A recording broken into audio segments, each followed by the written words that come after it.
Lewandowski, Raphinha এবং Lamine ইয়ামালের নৈপুণ্যে একেবারেই সেমিফাইনালের দুয়ারে পৌঁছে গেছে বার্সেলোনা। 2025 সালের এমন পারফরমেন্স বার্সেলোনাকে বলতে হবে এক কথায় যে এটা হচ্ছে অবিশ্বাস্য। গত 23টি ম্যাচের মধ্যে তারা 19টি ম্যাচে জয়লাভ করেছে আর বাকি 4টি ম্যাচে তারা ড্র করেছে। সর্বশেষ বার্সেলোনা এরকম দুর্দান্ত মৌসুম কবে কাটিয়েছে সেটা দেখতে হলে আপনাকে ক্যালেন্ডারের পাতায় যেতে হবে। সর্বশেষ জয়টি গতকাল বুধবার রাতের চ্যাম্পিয়ন্স লিগের কোয়ার্টার ফাইনালের প্রথম লেগে তারা বরুসিয়া ডর্টমুন্ডকে 4-0 গোলের ব্যবধানে পরাজিত করেছে। প্রথমার্ধে কোনো রকমে এক গোল হজম করে ঠেকিয়ে রাখলেও দ্বিতীয়ার্ধে বার্সার সামনে অসহায় আত্মসমর্পণ করেছে গতবারের রানার্স আপ বরুসিয়া ডর্টমুন্ড। বার্সার কাছে ডর্টমুন্ড হেরেছে 4-0 গোলে। এই হারে অ্যাওয়ে ম্যাচ হাতে রেখেই সেমিফাইনালের একেবারে দুয়ারে পৌঁছে গেছে বার্সেলোনা। আর 23 ম্যাচ অপরাজিত থেকে বার্সার হয়ে পঞ্জিকা বর্ষে টানা অপরাজিত থাকার নতুন রেকর্ড গড়লেন জার্মান কোচ হ্যান্সি ফ্লিক। 2016 সালে লুইস এনরিকের অধীনে বার্সা অপরাজিত ছিল 22 ম্যাচে, সেটি ছাড়িয়ে এবার 23 ম্যাচ অপরাজিত থাকার নতুন কীর্তি গড়লেন ফ্লিক। বার্সার জয়ে গতকাল গোল করেছেন আক্রমণ ভাগের 3 তারকা খেলোয়াড়। রবার্ট লেভানডস্কি করেছেন জোড়া গোল, আর একটি করে গোল করেছেন রাফিনিয়া এবং লামিন ইয়ামাল। ঘরের মাঠের প্রথম মিনিট থেকেই ডর্টমুন্ডের উপর চড়া হয় বার্সেলোনা। 5 ও 7 মিনিটে পরপর দুইবার দারুণ দক্ষতায় ডর্টমুন্ডকে গোল খাওয়া থেকে বাঁচিয়ে দেন গোলরক্ষক গ্রেগর কোবেল।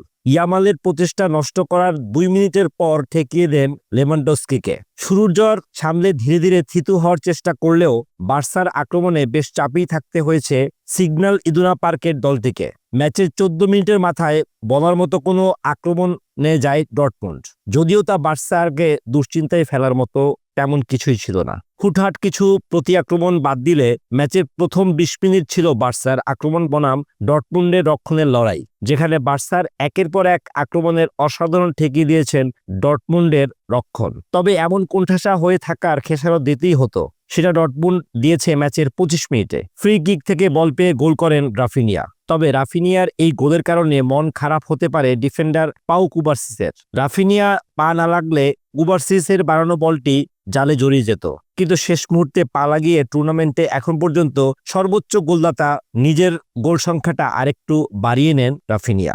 এই মুহূর্তে তার গোল সংখ্যা 12। গোল খেয়ে কিছুটা সম্বিত ফেরে ডর্টমুন্ডের। 2-1বার আক্রমণে যায় তারা। 36 মিনিটে দারুণ একটি সুযোগও আসে, কিন্তু অল্পের জন্য পাওয়া হয়নি গোল। 40 মিনিটে ফের কাছাকাছি গিয়েও গোলবঞ্চিত হয় ডর্টমুন্ড।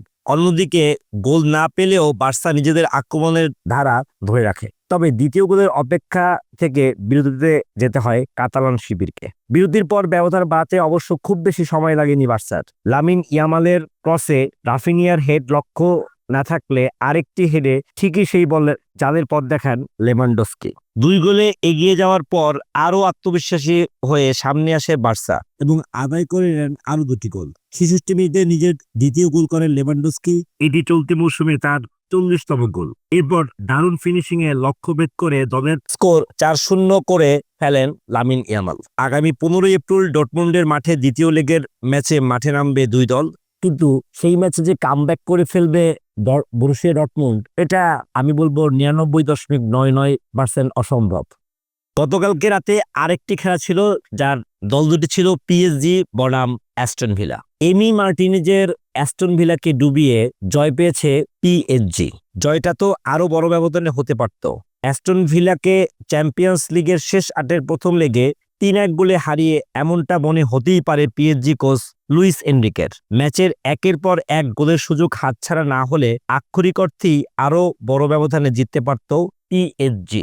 গতরাতে এমিলিয়ানো মার্টিনেজ বারবার দেয়াল তুলে দাঁড়িয়েছে, বাঁচিয়েছে ভিলাকে, যদিও কতটা আর পারলেন। 3 গোল তো খেতেই হলো। অন্যদিকে মার্টিনেজের শোকে ভাসানোর রাতে পিএসজি নায়ক নতুন ম্যারাডোনা খ্যাত খিচা কাভারাইস্কো।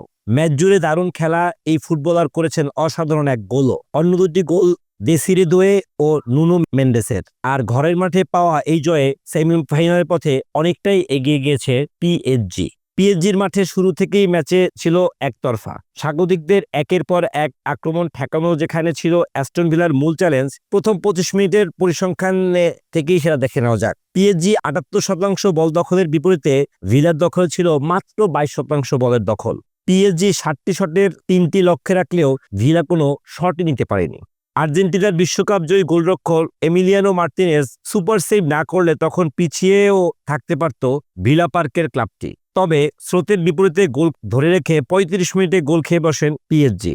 গোল করেন অ্যাস্টন ভিলার মর্গান রজার্স। যদিও সমতা ফেরাতে খুব বেশি সময় নেয়নি প্যারিসের ক্লাবটি।